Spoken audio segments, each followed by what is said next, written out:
Welcome back to my channel. आज हम जो ड्रामों का रिव्यू करने वाले हैं वो है निजात और इडियट। आज सिर्फ दो ही ड्रामों का रिव्यू करूंगी क्योंकि मुझे टाइम नहीं मिला और ड्रामे देखने का, और मैं सोच रही हूँ मैं भी आगे जाके और मैं ड्रामों को ऐड किया करूंगी, लेकिन अभी ये दो ही हैं और आई थिंक इस वीडियो भी not gonna be too big long. और ऑल्सो मैं थोड़ा SAL भी देख रही थी जो कि लक्स स्टाइल अवार्ड्स हैं, मैं उनको भी थोड़ा सा कवर करने की कोशिश कर रही थी, तो शायद मेरी जो नेक्स्ट वीडियो आएगी उसमें मैं उसके बारे में बात करूंगी। तो लेट्स स्टार्ट। कोई रास्ता हो निजात का विद निजात। तो निजात जो है वो हम टीवी का ड्रामा है, और ये ड्रामा एक ऐसी फैमिली का है जिसमें लड़का जो है शाहज़ैन, उसको बड़ा ही जो है ना वो गुस्सा आता है गरीब लोगों के ऊपर। उसको गरीब लोग अच्छे नहीं लगता। उसका मानना है कि गरीब लोग जो है ना वो सोसाइटी का एक बहुत ही बड़ी सोसाइटी की बहुत बड़ी प्रॉब्लम है, और उनको ये चीज़ें बिल्कुल अच्छी नहीं लगती। वो लगता है ये झूठ बोलते हैं, ये सिर्फ पैसे के पीछे जाते हैं और पैसा ही इनके लिए सब कुछ है, तो दैट्स वाई। तो जी शुरू करते हैं 5वीं किस्त सीरीज की, जिसमें अभी तक स्टोरी कुछ इतनी खास नहीं, लेकिन अच्छी पेस पे स्टोरी चल रही है। इट्स नॉट दैट स्लो और इट्स नॉट फास्ट, एकदम सही। उस पर मुझे लगता है कि मेरे ख्याल से स्टोरी ऐसे ही चल रही है। ये नहीं कि आप कहीं पे बोर हो रहे हैं स्टोरी के अंदर, सब कुछ अच्छा लगता है देखने में, लेकिन कहीं कहीं मुझे ऐसा फील होता है कि जो फरियाल है प्लेड बाय हिना अल्ताफ, कहीं कहीं मुझे लगता है कि वो कुछ अपने ऊपर कुछ ज्यादा ही ओवर करवा लेती है शाहज़ैन की चीजों को। जब भी उनके सीन आते हैं, एक तो वो इतने टेंस वाले होते हैं सीन की, आपको पता होता है कि इसमें से आउटकम जो अच्छा नहीं आएगा, बिकॉज ना वो उसको पसंद करता है ना वो उसको पसंद करती, तो आपको पता होता है कि जब भी इन्होंने मिलना है तो यहाँ पर इनका जो ना क्लैश ही होगा आपस में। There is no gonna be कि ओ यार मैंने आज इनसे अच्छी बात कर लिया, मैंने आज इससे कुछ अच्छा बोल लिया। और कहीं ना कहीं मुझे लगता है कि उनका जब भी सीन आता है ना, उसमें वो गाड़ी का सीन तो जरूर आना होता है, जिसमें वो गाड़ी में उसको लेके जा रहा है और वो चीख रही है, वो मुझे समझ में नहीं आता कि फरियाल उसकी ये चीज को क्यों नहीं बोलती या क्यों नहीं एड्रेस करती, किसी को जाके क्यों नहीं बताती, अपने डैडी को क्यों नहीं बताती कि वो मेरे साथ ऐसी चीजें कर रहा है। क्योंकि I mean it's extreme sometime. मुझे लगता है अभी इस वाले एपिसोड में जब उसको गाड़ी में लेके जा रहा होता है, वो गाड़ी इतनी तेज चला रहा था, वो चीख भी रही होती है कि शाहज़ैन गाड़ी रोको, गाड़ी स्लो चलाओ, जो भी बोल रही होती है। तो मुझे फील हुआ कि भाई तुम क्यों नहीं किसी को बताती हो, और तुम आई मीन जब तुमको कोई बोल रहा है कि ये तुम्हें छोड़ने जा रहा है तो तुम मना कर दो, straight forward, just say no मैं गाड़ी में चली जाऊंगी, आई मीन ड्राइवर साहब भेज दो, या मुझे जो है ना वो मैं जो है बस करके या टैक्सी करके जो भी करके चली जाऊंगी। आजकल तो उबर्स भी इतनी चलती हैं।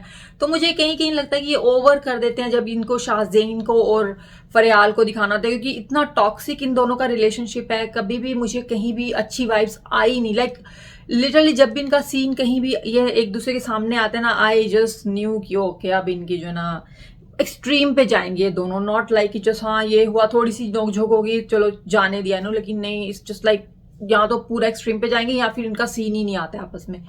तो शाहज़ैन जो है वो उन्होंने प्रपोज कर दिया है मिनाइल को, और मिनाइल जो है उनके वो अपने कर्ली बालों के साथ, आई लव हर हेयर्स, बहुत ही प्यारे उनके कर्ली हेयर हैं, वो उनको पसंद करता है। लेकिन मनाइल को भी पता है कि इसका थोड़ा सा स्क्रू ढीला है और ये कभी भी गुस्से में आ जाता है। He have a anger issue, और इसको एड्रेस करना चाहिए। हर किसी को पता है उसको एंगर इशू है। आई जस्ट डोंट अंडरस्टैंड कि कैसे फैमिली वाले, फ्रेंड्स और लोग इस चीज को लाइक मेंशन ही नहीं करते हैं। वो उसको और ही जगहों पे ले जाते हैं। वो नहीं, तुम्हारा जो है ना, तुम सोचते डिफरेंट हो, तुम ये डिफरेंट करते हो, तुम्हें जो है ना तुम काम करो, तुम ऑफिस जाओ और ये करो। मैंने कहा ऑफिस जाके वो जो ऑफिस में लोग काम करे उनकी जिंदगी को जो है ना वो खराब करे। वाह वाह वाह वाह, क्या बात है। एनीवेज, तो यहाँ पर उन्होंने उसको प्रपोज किया है और उसकी अम्मी से उन्होंने ऑलरेडी बात की थी शाहज़ैन ने जाके मिनाइल की, और उसकी अम्मी तो पहले ही बैठी हुई है दिल खोल के सब कुछ ओ हाँ बेटा तुम ही मेरी बेटी के लिए सबसे अच्छे और समझदार और डाउन टू अर्थ लड़के हो। तो उसको वो अपनी बेटी के पीछे पड़ी है कि तुम हाँ करो, तुम शादी के लिए हाँ क्यों नहीं करी। और मिनाइल इज स्मार्ट गर्ल, उसको पता है कि I like him, but there is this problem with this guy, और वो प्रॉब्लम ये है कि he can not control his anger, specially around poor people. He just had a problem with this type of people जो मांगते हैं, जिनको जरूरतमंद लोगों की, नॉट लाइक नेसेसरी गरीब लोग, लेकिन जरूरतमंद लोग अमीर भी हो सकते हैं, ऐसा नहीं है। तो वो थोड़ी हेसिटेट कर रही है कि मैं करूं नहीं करूं, शादी करूं। मैं अपनी मम्मी को बोलती भी है कि हाँ he is very nice guy, बहुत अच्छा है, हम दोस्त बहुत अच्छे हैं, लेकिन वो शादी वाला लड़का नहीं है। He is not a that husband material, because एक तो उसको एंगर इशू है, लेकिन मम्मी को नजर नहीं आ रहा है, मम्मी को बड़ा घर, बड़े लोग, बिजनेस सब नजर आ रहा है उनको, और एक तरह से वो सही भी सोच रही है उनको, क्योंकि उनकी अम्मी के सामने तो बहुत ही नाइस और बहुत ही अच्छा बन के रहता है, तो वो उनको लग रहा है कि भाई सही है। तो यहाँ पे शाहज़ैन उनकी अम्मी को उन्होंने पूरा जो है ना उसमें उतार लिया है कि हाँ अम्मी जो है ना वो तो अब रेडी है कि अपनी बेटी को बोल भी नहीं है कि तुम सोचो, तुम करो, इससे अच्छा लड़का तुम्हें कहीं नहीं मिलेगा। अब थोड़ा थोड़ा मिनाल को भी होना शुरू हो गया कि ना समहाउ मैं इसको कंट्रोल कर ही लेती हूँ, जब भी ये गुस्से में आता है तो वो सोच रही है कि शायद मुझे यहाँ पे थोड़ा सा ना देना चाहिए शॉर्ट, की शायद ये अच्छा बन जाए, शायद ये मेरे साथ अच्छा रहे। तो वो कहीं ना कहीं उसको हाँ कर देती हैं, एक जगह पे बैठे हुए वो एक समंदर। लॉजिक नहीं चलती यार, बोलो ना, बोलो। हाँ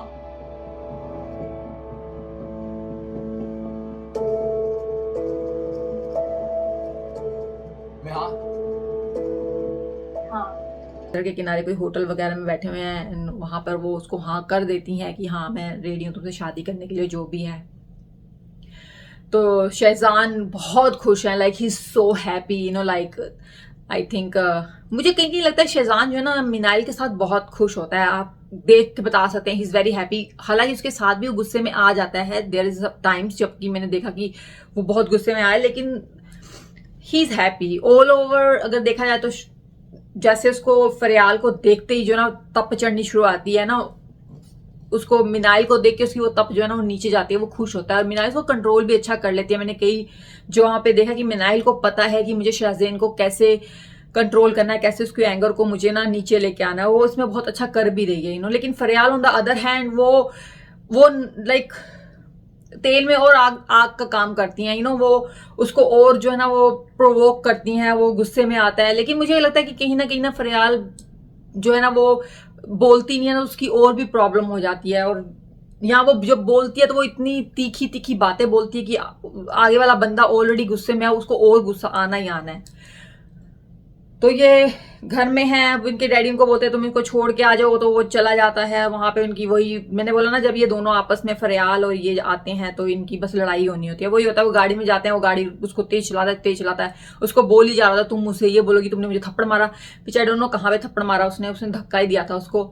तो अब वो कह रही होती है कि गाड़ी रोको, वो फिर गाड़ी से निकलती है, वो चलना शुरू होती है, वो पीछे से हॉन्क कर रहा होता है, वो गिर जाती है। एंड आई वाज लाइक यार तुम क्यों इसके साथ आती हो, why, just say no but वो नहीं सुनते, ना वो सुनती है ना वो सुनता है। वो भी उनको छोड़ने आता है, वो भी उनके साथ बैठ के आते हैं। इन दी एंड उनको आधे रास्ते जो ना घर अकेले ही जाना पड़ता है। लिटरली मैंने जब से ही ड्रामा शुरू किया, जितनी बार भी शहजान जो है वो फरियाल को छोड़ने जाता है घर में, वो रास्ते में समटाइम तो मुझे लगता है सेम ही जगह पर जो है ना वो उसको उतारता है और वो वहां से खुद ही जाती हैं। तो आई डोंट नो व्हाई उनको इतना है कि मुझे छोड़े, मैं यहीं पर उतरूं और यहीं से खुद जाऊं। तो फरियाल घर जा रही हैं और चली गई हैं। अब जो है फरियाल की बड़ी बहन जो है फौजिया, उनका है उनके घर में प्रॉब्लम चल रही है। उनके हस्बैंड को बिजनेस शुरू करना है और बिजनेस शुरू करने के लिए उनको अपने ससुर से पैसा चाहिए। जैसे पता नहीं उनकी बेटी से शादी करके उन्होंने किसी बैंक से शादी किया, या वो पूरी उम्र के लिए जो ना उनकी बेटी का से शादी करके उनका सारा खर्चा जो उनका ससुर का। अब ससुर एक टेंशन में है, आपको पता ही है लास्ट टाइम उनका एक्सीडेंट भी वजह से हुआ था, क्योंकि he was so stress out about the money जो कि उनका सन इन लोन से मांग रहा है बिजनेस स्टार्ट करने के लिए। तो वो दे तो सकते हैं, उनको पैसा है ही नहीं है, लेकिन उनका जो उनका दामाद है सजाद, उसको पता है कि इनका दोस्त बहुत अमीर है, तो शायद ये उससे मांग के मुझे दे दे। और इन सम टॉकिंग वो उससे बोलता भी है कि आप अपने फ्रेंड से क्यों नहीं मुझे मांग के दे देते। तो एनीवे उनकी और मुझे उनकी फरियाल की बड़ी बहन जिनका नाम फौजिया है, मुझे उनकी समझ में नहीं आती, वो कुछ बोलती ही नहीं है भाई। उनको आए गए यहाँ वहां हर कोई आके सुना के चला जाता है, and she just like quite, like okay हाँ आप भी सुना लें, अच्छा आप भी सुना लें, अच्छा मेरे मियाँ भी सुना लें, हर कोई उनको सुनाई जा रहा है और वो सुनती रहती है, वो बोलती नहीं है। भाई थोड़ा बोलना शुरू करो, मैं बोल रही हूँ ना कि फरियाल भी वहां पर बोलती है, यहाँ पे उसको नहीं बोलना चाहिए, और ये तो बोलती ही नहीं है। तो मुझे लगता है कि करेक्टर्स को खुल के सामने नहीं आ रहे, स्पेशली फौजिया का तो करेक्टर बिल्कुल सामने नहीं आ रहा कि what she is doing, like उनका हस्बैंड उनको जो चाहे सुना देता है, उनकी ननन जो है वो जो चाहे जब चाहे आके उनको सुना जाती हैं। तो आई वाज लाइक क्या हो रहा है। एनीवेज तो यहाँ पर वो पैसे मांग रहे हैं अपने ससुर से कि मुझे दे, मुझे बिजनेस करना है। उनका ससुर कह रहा है बेटा मेरे पास पैसे नहीं है, मैं कोशिश करूंगा, ये करूंगा। तो वो उनको ऐसे सुनाते रहते हैं जो भी है। अब यहाँ से जो है जो शाहजेन है उसने अपने घर वालों को बोल दिया है कि आप प्लीज जो है ना मिनाल के घर मेरा रिश्ता लेके जाएं। मिनाल ने हाँ कर दिया है, सब लोग बहुत खुश हैं, भाभी भी बहुत खुश हैं, सब कुछ बहुत। तो वो उनके डैडी से बात करती है इब्राहिम जो हैं, तो वो कहते हैं मेरे ख्याल से तो रेडी नहीं है शादी के लिए, लेकिन अगर आपको लगता है, तुम सब लोग रेडी हो, तुम लोगों को लगता है कि ही इज ओके और he is ready to marry, तो दैट्स फाइन, हम चले जाएंगे। तो अब सीन ये है कि ये लोग इनके घर में बैठे हुए हैं और शाहजेन बहुत खुश है, इज वेरी हैप्पी भाई, oh my God so happy, like आसमान पे चढ़ा हुआ है वो तो, और बड़ा खुश हो रहा है, सबको बोल रहा है मेरी शादी ये वो। तो एनीवेज वो फिर उनके घर पे जाते हैं, मिनाइल के घर पे, वहां पे उनकी रिश्ते की बात हो रही है और सब कुछ हो रहा है। तो इतने में उनको फोन आता है कि उनका जो दोस्त है जो कि फरियाल के डैडी हैं अमानत, उनका वो हॉस्पिटल पहुंच गया दोबारा से। खैर नोबडी टेस्ट क्या हुआ है क्या नहीं हुआ, लेकिन उनके डैडी इब्राहिम बोलते हैं घर वहां पर कि मैं जा रहा हूं, तुम लोग यहाँ पे देख लो तुम्हें जो भी करना। तो वो जा रहे हैं। तो बैक स्टोरी ये होती है कि जो फरियाल की सिस्टर का जो देवर है उसने अपने घर में बता दिया कि मुझे जो है ना फरियाल से शादी करनी है, मेरा रिश्ता है। वहां पर भी उसका भाई उसको बड़ा सुनाता है, तुम क्यों गरीब लोग से शादी करें, मैं तुम्हारी शादी बहुत अच्छे घर में कराऊंगा, अमीर घर में कराऊंगा, और जो तुम्हारी प्रॉब्लम, जब तुम किसी प्रॉब्लम में आए तो तुम्हारी मदद कर सके। और फिर उनको उसका भाई उसको सुनाता भी है, जो जोहेब नाम है उसका, वो उसको सुनाता भी अपने भाई, बड़े भाई को भी, मुझे अपने ससुराल में उसे पैसा नहीं चाहिए, ठीक है ना, उन्होंने लड़की दे दी, वही बहुत बड़ी बात है। तो उनको ये बड़ी मिर्चें लगती है इस बात पे, लेकिन वो कुछ बोलते नहीं क्योंकि उनको पता है कि मेरा भाई सही बोल रहा है। एनीवेज तो वो कहता है कि नहीं, आप मेरा रिश्ता लेके जाएं और मैं जो है ना फरियाल से शादी करना चाहता हूँ। अब यहाँ पर जो है जी उनकी जो ननंद है इसकी फौजिया की, फरियाल की जो बहन की ननंद है, वो आते हैं, उनको पता नहीं, वो तो हमेशा ही गुस्से में है भाई, वो जब भी घर में आती हैं वो अपनी भाभी के ऊपर ऐसे लाइक चीलों की तरह से आंखें खोल के और चीख चीख के बातें करती है। उनको पता नहीं, उनको भाई अगर आपको कोई प्रॉब्लम थी तो आपने शादी क्यों की, और पता नहीं क्या उनको लगता है कि वो क्या बात है। लेकिन एक बात है, वो गुच्ची का बैग लेके जो ना आई थी, तो भाई आप गुच्ची के बैग लेके घूम रही है तो आप गरीब लोग तो है नहीं है, तो आप क्यों जो है ना दूसरे लोगों से पैसे मांगे। मैंने कहा सजाद भाई, गुच्ची का बैग लेके तुम्हारी सिस्टर आ जा रही है, तुम उनसे ही पैसे मांग लो। तुम अपने ससुर, जिसका तुम्हें पता है कि उस बेचारे के पास पैसे है ही नहीं है, उससे पैसे मांग रहे हैं, लेकिन अपनी बहन जो कि गुच्ची का बैग लेके आ रही है उससे पैसे नहीं मांगेंगे। तो अब इनकी ननद आती हैं घर में, फौजिया जो चाय का लेके जा रही है ट्रे, और ओ शाहीन भाजी अच्छे कैसे आप, वो आते ही बोल देती है तुम क्या सोच रही हो, मैं तुम्हारी बहन से अपने भाई की शादी कराऊंगी, हमने एक शादी करा के हमें पता लग गया, अब तो मैं कभी भी तुम अपनी भाई की शादी नहीं होने दूंगी। ओके भाई ठीक है। अब यहाँ पे फौजिया को बोलना चाहिए था, लेकिन फौजिया वही बात की नहीं, मैं ऐसा क्यों चाहूंगी, मैं क्यों आपकी लड़ाई कराऊंगी भाइयों बहनों में, जो भी है। अब यहाँ से जो सीन है वो फरियाल के घर में पहुंच जाती है इनकी ननद जो है शाहीन, और पीछे पीछे जो है वो उसका छोटा भाई जो कि फरियाल से शादी करना चाहता है वो, और भाभी भी पहुंच जाती है। मुझे समझ में नहीं आया भी आप थोड़ा जल्दी उसको पकड़ ही लेते भी आप वहां नहीं जाए। और मुझे यहाँ पे ये भी समझ में नहीं आया कि फरियाल यहाँ पे क्यों नहीं बोल रही है कि प्लीज आप यहाँ पे मेरे से बात, वहां पे ऑलरेडी मोहल्ले की औरतें बैठी हुई हैं, उनको कुरान पढ़ा रही हैं, जो भी बातें करी थी फरियाल उनसे, वो भी वहां बैठी हुई हैं। इनकी जो है बहन की ननद आके उनको सुनाना शुरू कर देती है, तुम बहनों ने हमारे भाइयों को फंसा लिया, ये कर लिया, तुम क्या सोचो मतलब शादी। मैंने कहा भाई ये सब चीजें आप, और यहाँ फरियाल को ये करना चाहिए था कि आप यहाँ पे 1 मिनट चुप करें। वो उन औरतों को बोलती जी आप लोग जाएं, हमारा कोई फैमिली मैटर्स है तो हम लोग इस बारे में बात करेंगे। तो उनको भेज के तुम उनको बोलने दी, उनके सामने सबके वो पूरी उन्होंने रामकथा सुना दी कि ये तुम मेरी भाई को फंसा रही हो, तुम ये कर रही हो, तुम बहनों का यही काम है, वो है और यहाँ पर जो है ना फौजिया को फिर वो नहीं बोली कुछ भी, वो चुपचाप आराम सुनी रही, दुपट्टा लेके व्हाइट कलर का। मैंने कहा तुम्हारा रोल क्या है यहाँ पर, व्हाट आर यू डूइंग, तुम्हारी बहन को कोई इतने बड़े बड़े इल्जाम लगा रहा है, तुम कुछ बोल ही नहीं रही हो। यहाँ पर फिर जो है वो जोहेब ने बोला कि आपा प्लीज चुप हो जाए, पैसा नहीं बोले, जो कि मुझे अच्छा लगा, चलो ठीक है कोई तो बोला ना, नहीं वरना तो उनकी बहन का तो मुंह ही नहीं बंद हो रहा था, गुच्ची वाली बैग वाली बहन का, बोली जा रहे। मैंने कहा भी फरियाल तुम ही कुछ बोल दो, लेकिन फरियाल भी नहीं इतना बोली, वो भी सुनती नहीं, और मोहल्ले की औरतें भी सुनती रही, बहन तो बिल्कुल कुछ नहीं बोलती है। उनका तो पता नहीं क्या उनको है, उनका करैक्टर उभर के आ रहा है सामने। एनीवे जी इतने में जो इनके डैडी भी आ गए। अब अमानत जी भी को भी बड़ा शौक लगा कि मेरी बेटी के बारे में ऐसा बोला, लेकिन उन्होंने बोला आप यहाँ से निकल जाए, यहाँ पे मत आए, जो भी है तो इतने ये बोल के वो थड़ंग करके जो है ना वो जमीन के ऊपर गिर जाते। तो ऑफ कोर्स उनको हार्ट अटैक कुछ हुआ है, तो उनको फिर हॉस्पिटल लेके जाते हैं। वहां पर ही वो डॉक्टर, उनकी तबीयत बहुत खराब है और डॉक्टर जो है उनको बोल देता है, भाई मैंने डॉक्टर का सीन नहीं देखा, सॉरी।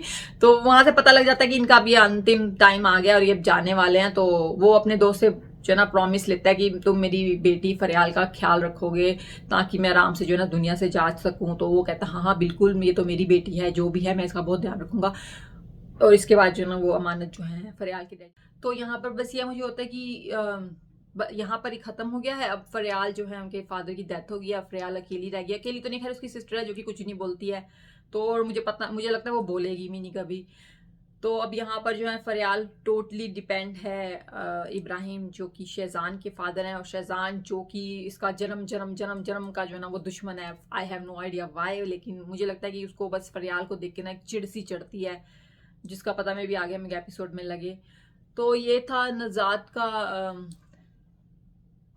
5th episode. मुझे बहुत अच्छी लगी, मजा आता है देखने में, आप कहीं पे बोर नहीं होते हैं। बस ये है कि हर सीन में कुछ ना कुछ है जिसमें आपको लगता है, आपको गुस्सा भी आता है कि भाई कुछ बोल, बहन तू कुछ बोल। स्पेशली मुझे उसकी सिस्टर पे बहुत हो रहा है, जो उसकी सिस्टर है ना फौजिया, उसको बोलना चाहिए, वो कुछ नहीं बोलते। उसको हर कोई बोल के जा रहा है, हर कोई। और उसकी पर्सनैलिटी ऐसी नहीं है, जिसने भी प्ले किया ना, मैं उनके ड्रामे देखती हूँ, मुझे नहीं लगता कि वो उनको ऐसा ड्रामा है जिसमें वो कुछ बोल ही नहीं रही है। हालांकि वो बहुत अच्छा प्ले कर रही हैं, लेकिन मुझे लगता है कि उनको कुछ थोड़ा बहुत बोलना चाहिए। फरियाल ने बहुत अच्छा किया, फरियाल का वही, फरियाल भी नहीं बोलती हैं, लेकिन समहाउ इनकी और शहजैन की जब भी आपस में बातचीत होती है, इनकी लड़ाई होती है, तो ये था नजात का। इसके बाद हम लोग जो है वो शुरू करते हैं ड्रामा इडियट।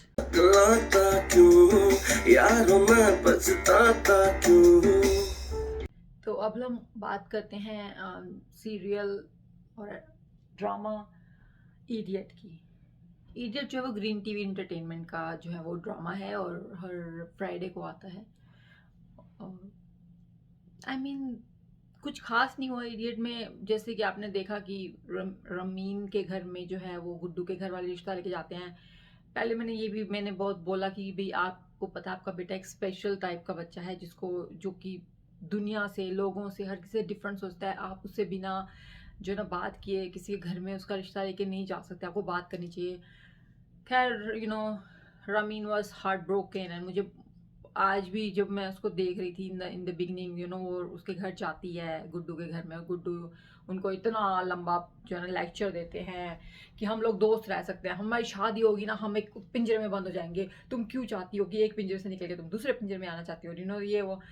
और आई मीन वो शादी को एक नशे की तरह से ले रहा है कि वो नशा होता है, अच्छा ये वाला नशा नहीं तो ये वाला नशा कर लो, ये वाला नशा नहीं तो ये वाला। तुम क्यों नहीं समझते कि मैं तुमसे मोहब्बत। एक और कंफर्ट जोन, घर की रसाई से निकलकर मोहब्बत की आगोश में बैठकर फंस जाना, जैसे कोई नया नशा हो।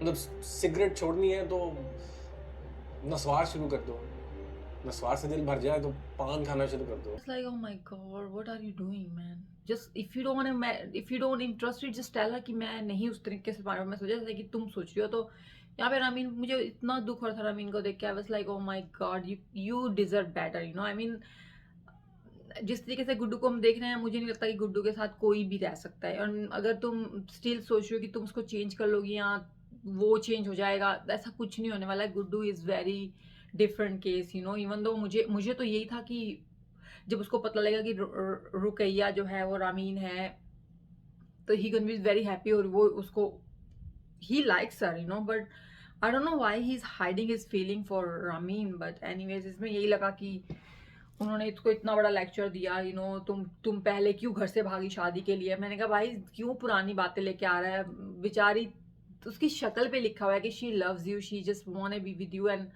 इतना मुझे दुख हुआ था इस चीज को देख के। अच्छा जी, यहाँ पर उन्होंने उनको टोटली ना कर दिया कि मैं शादी नहीं करूंगा, लेकिन रमीन को अभी भी है कि शायद कहीं कुछ हल्की सी पुल्की सी यहाँ वहाँ हो जाएगी, जो कि होगी नहीं। अच्छा जी, यहाँ पे ये हुआ है कि जो रिदा है उसके मम्मी डैडी को पता लग गया कि रिदा फेल हो गई है, और उनके घर वो पकड़ी जाती हैं डैडी, तो उनको कुछ आगे थप्पड़ मार देते हैं।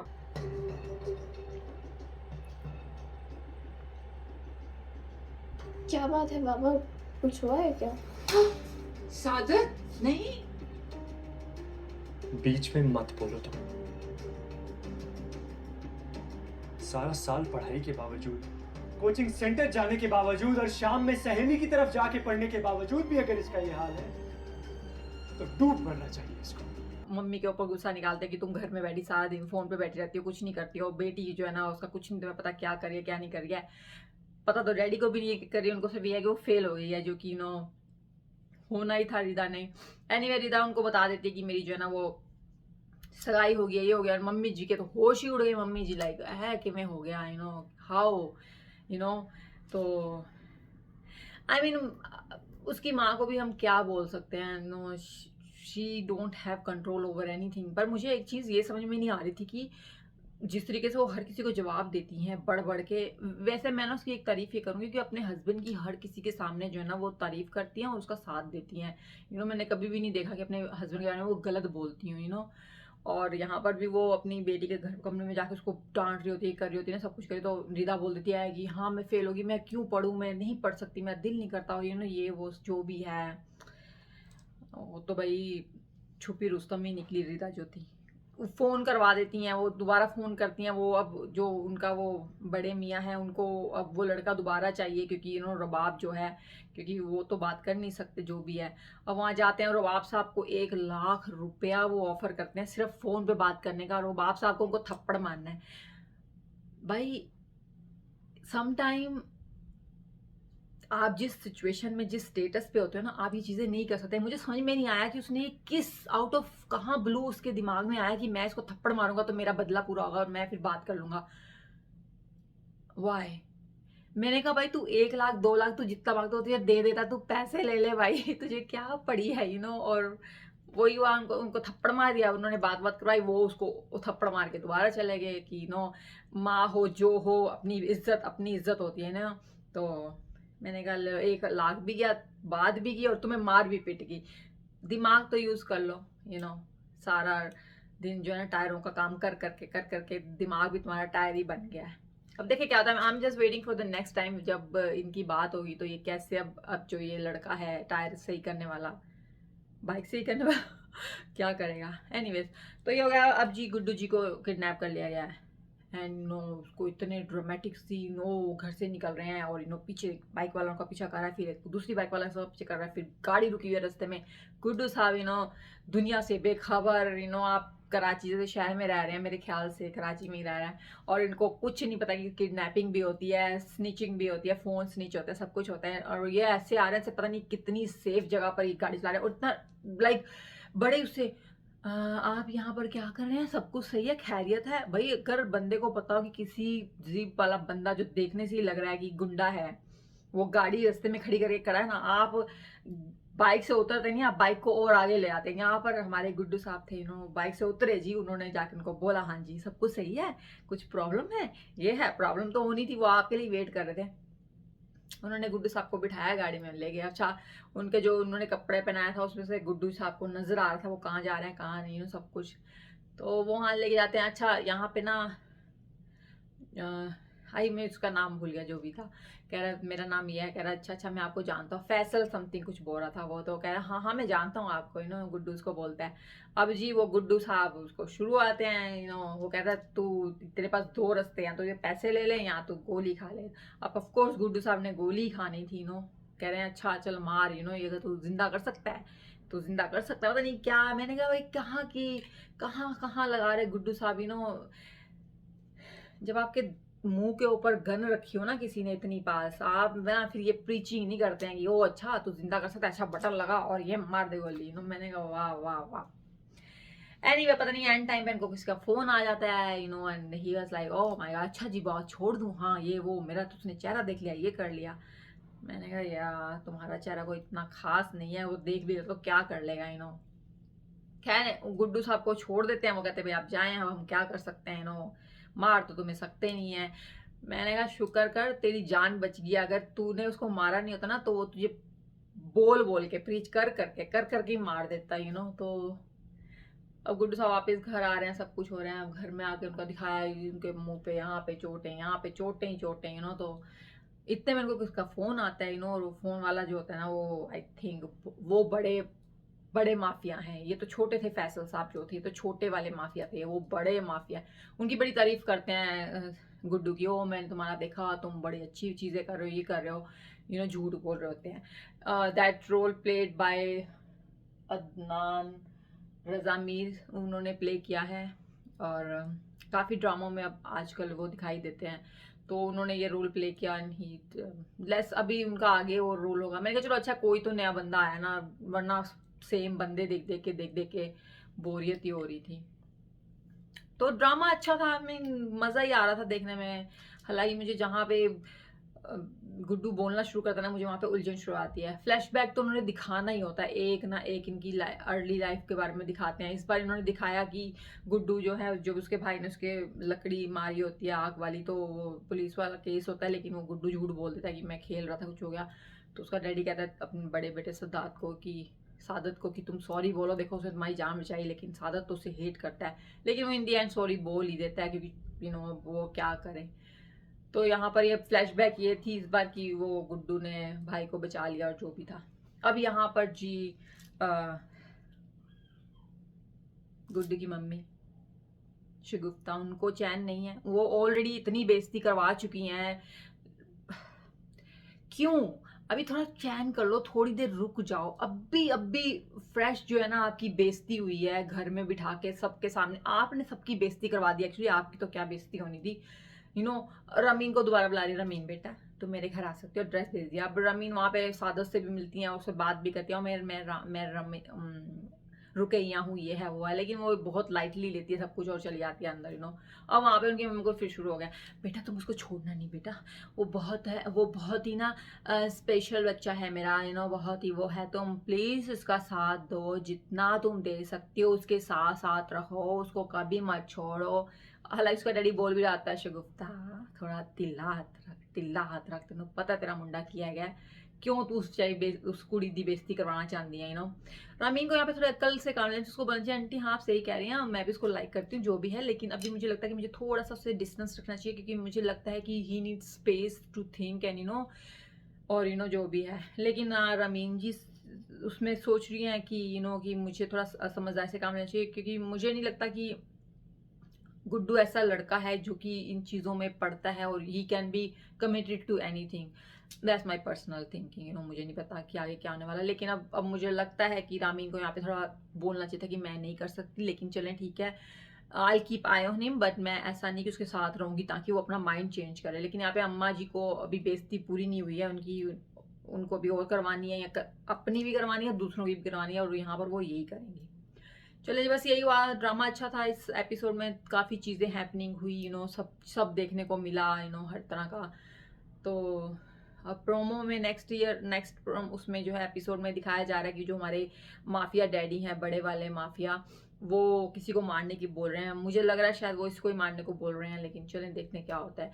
यहाँ पे एक और कोई करेक्टर आया है जो कि थोड़ा सा स्पेशल नीड्स का है, जो भी है उसके बारे में अब नेक्स्ट एपिसोड में पता लगेगा क्या हो रहा है। तो ये था इडियट, जो कि अच्छा रहा, मुझे अच्छा लगा देखना, मैं नेक्स्ट वीक भी देखूंगी। तो बस ये 2 ड्रामे मैंने देखे हैं इस वीक में, मैं कोशिश कर रही हूँ और ड्रामे देखूं, लेकिन समझ नहीं आ रहा। अब कोई नए ड्रामे आएंगे ना, मैं उनको देखना शुरू करूंगी। जो ड्रामे ऑलरेडी चल रहे हैं मैं उनको नहीं देख रही, क्योंकि वो ऑलरेडी बहुत लोग उनके बारे में रिव्यू कर रहे हैं, तो मुझे लगता है कि it's not worth it for me to talk about them. तो जो अब नए ड्रामे कुछ आएंगे जिनके बारे में मैं आपसे बात करूंगी, तो ये मेरा था। अब मैं आपसे मिलूंगी अपनी नेक्स्ट वीडियो में। तो आप सब अपना ध्यान रखें और एंजॉय करें। बाय।